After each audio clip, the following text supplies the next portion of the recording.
Tonight it is my purpose to show you that God and the eye of man are one. When you say I am, that is the God of Scripture. Confined as you are, you think, how could it be? God created the universe and sustains it. And here I am, like a little worm, 10 years, and then I vanish.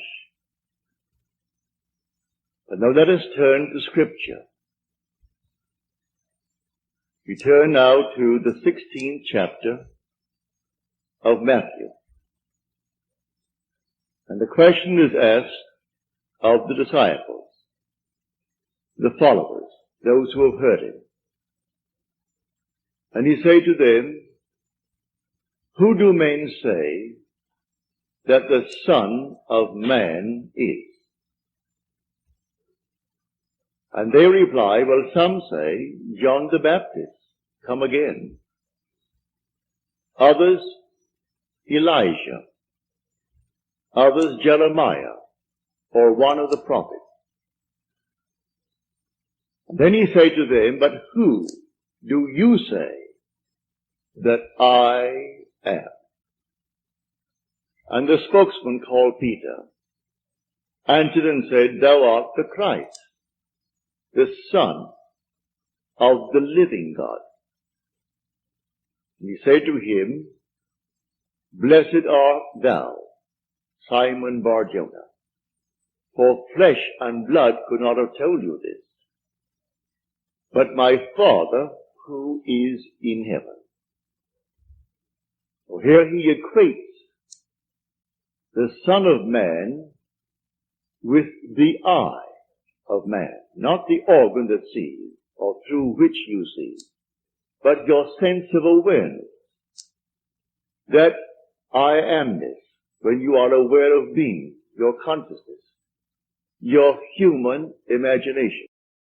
So he equates the two, the Son of Man spoken of in the Old Testament and brought forward into the New, is nothing more than the eye of man. And he calls it the Christ, and defines Christ as the Son of God. Now we find Christ being defined in the New Testament as the power of God and the wisdom of God. So the eye of man is the power of God and the wisdom of God. If man does not know it, well, then he will not exercise that power. He will not exercise that wisdom. So tonight I am trying to persuade you that when you say I, before you say anything, that is the power and the wisdom of God. You can't separate the power of God and the wisdom of God from God. So you will say in the end, I and my Father are one, for he is called the Son of God. Now we are called upon to test this, if it be true. Can we test it? I hope you'll put it to the test. When I tell you that your own wonderful I amness is God, though prior to that you believe that you are little something, moving across the earth for a few years, 70 years, and then you will vanish, in the hope of some restoration, but a hope, no assurance. But now I'm going to tell you that you really are God. Your own wonderful consciousness, your human imagination, that is the God of Scripture. And there is no other God. Imprisoned as you are in these bodies of flesh, you did it for a purpose. Now let us see what it tells us about this Son of Man that is now equated with the eye of man. No one has ever ascended into heaven but he who descended from heaven, the Son of Man. You'll read that in the 3rd chapter, the 13th verse of John. So here we find you are a pre-existent being.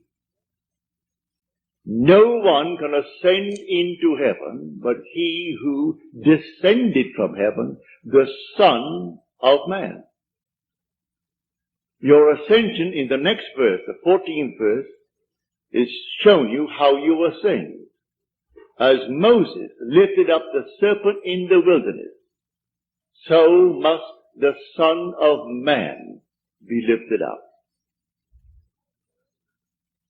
That's all imagery, and yet it is true. You descended into generation in a world of death, where everything begins, it waxes, it wanes, and then it disappears. But there's something in you, clothed in this garment, that does die. That is pre-existent. And its home is heaven, which is harmony. You gave it up completely. You aren't pretending that you're a man. You descended into man. You became man. With all the weaknesses, all the limitations, all the restrictions of man, to experience this world of death and decay. There will come a moment in time that you will ascend from this restriction, taking with you the experience that is yours because of this restriction. And you will ascend in the same manner that Moses lifted up the serpent in the wilderness. That was an adumbration. That was a foreshadowing. You will rise from the base of your spine, up your spine into your own skull, for heaven is within you. And you will rise like a fiery serpent, without any loss of identity. The form you wear, I hesitate to describe it. I will tell you that your face is human, your hands are human, your voice is human, but do not ask me to describe the body that you wear. It's infinite power, infinite wisdom, and yet it is a form. You are that fiery being that descended, not because of anything that was wrong when you descended. The fall is not because of any mistake on our part. It's a predetermined plan to come down into the world of death and decay and overcome it. If coming down, wearing these garments, we knew who we were, pretending that we were men, we could not accomplish it. Any more than an actor on the stage, pretending that he is Hamlet, can actually play that part. He has to actually assume it, but even then it is still with a little something in his mind. He knows he is the great actor who tonight will go home to his lovely home, and he'll take off the garment and hang it up once more, and tomorrow he'll replay the play. You don't do that in this play of God. You don't take off the garment. You wear it for your 80, and if by strength, your 80, or maybe even longer, or shorter. But the eye of man is the God of Scripture. Put it to the test. Let me now, first of all, before we go into the testing of it, make clear what I said on the last lecture night, Friday night, prompted by a question that was asked here. For I had said in the previous lecture that there are ranks in heaven as they are on earth, for this is only a copy. Everything here is a shadow. It's a copy of the eternal realities. Believe me that when you say I, before you say I am John, I am Bill, I am this, I am that, I am the other, you are declaring yourself to be. And that sense of being is God. That's God. Now what are you going to put on it? All things are possible to God. All things. You could say now, as you're seated here, after first affirming that I am, you could then assume that I am, and you name exactly what you want to be. If you believe what I tell you about your own I amness, and remain faithful to what you have assumed, that assumption will harden into fact. When you pray in the true sense of the word, you do not pray to any external God.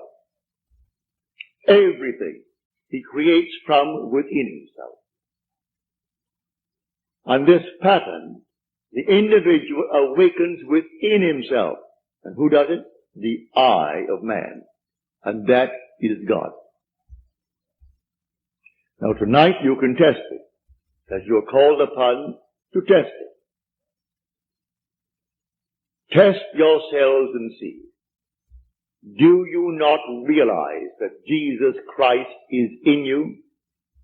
Unless, of course, you fail to meet the test. Examine yourselves to see whether you are holding to the faith. What faith? To have someone tell me that I am a Christian, or I'm a Jew, or a Mohammedan, and holding to that faith that they talk about? No. The faith that I'm talking about tonight. That your own wonderful I amness is God. Test it to see if you're holding to that faith. If you're holding to that faith, and all things are possible to God, you should be able to prove it in the testing. Having convinced myself through experience, I have come to the conclusion that because I am aware that I am, that is God. For if by him all things are made, and without him is not anything made that is made, and I start from scratch, only imagining a state, and then I boldly assume that it is real, that I am actually experiencing that state now. And then in the not distant future, that state crystallizes in my world. Well, then I have found God. I have found the source of the phenomena of life. My only concern then is to share it with others and tell them, for they're all one. We are one. No one is greater than the other, not fundamentally. In his claims of what he is in the world of Caesar, he has more money, or he has so-and-so and so-and-so, but basically the same creative power in the man tonight behind bars serving life is the same creative power of the one who sentenced him to life. It's the same being. There is only one God. Hear, O Israel, the Lord, our God, the Lord is one. And the word translated, the Lord, is Yod He Vav He. Properly translated is I am. When you go unto the people of Israel, and they ask you, what is his name? And you claim that the God of Abraham, and the God of Jacob, and the God of Isaac sent you. You say unto them, I am has sent me. That's my name forever. And by this name I shall be known throughout all generations. But man finds it difficult keeping the tense. And so he speaks of thou art, or he is. And he never actually comes down to the fundamental and knows that I am. I am the cause of the phenomena of my life, good, bad, or indifferent. I have to live with it and change my assumptions if I would change the world in which I live. But now, can I help a seeming other? I say you are myself pushed out. Can I help another? Yes, because there's only one. If your request of me comes within the framework of the golden rule, something that I would like done to me, then I can willingly help you. If you ask of me that which does not come within the frame of the golden rule, do not ask it of me. I grant you complete freedom to go elsewhere and go to anyone who will tell you they can do it in spite of what he said. Go ahead. But if anyone asks of me any request, all that I do is this. It's so simple. We are told in Scripture, whatever we ask of him, knowing that he hears it, it shall be done for us. If we know he hears it. Well, can you imagine you seated here on the surface of your being, a rational being, knowing something that the depth of your own being that encompasses you doesn't know? So you know, and you think, well, he doesn't know. Well, read that in the story of Ezekiel.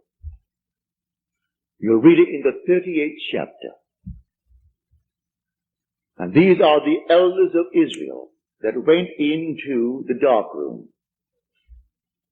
And they are carving on the walls all gruesome things.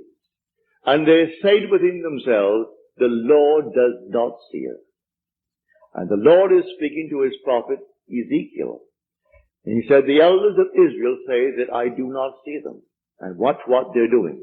Making all these abominable things within the great cavern. They will all reap them. Because I see everything that the elders of Israel see. But they think because it's dark and it's a cavern, no one knows what he's doing. That God doesn't know it. I've said time and again, there is no fiction in this world. When you pray, go within and close the door of the senses. Deny all that seems so obvious. And your Father who is within will reward you openly. But commune with self, for you and the Father are one. So you commune with self. And what does he tell you? Exactly what was asked of you. He heard it, and he has all the ways and means that you on the surface of your being know not of. He will do it. You can ask anything of one if it comes within the framework of his code of ethics. Don't ask anyone who knows how to pray something that does not come within his golden rule. Do unto others as you would have them do unto you. Just as simple as that. And most of the requests would come within that rule. And so you simply hear it. And then you drop it completely. And in the depths of your own being, you're still hearing it. And the Father knows all means, all ways. And so he singles out the best way to externalize it.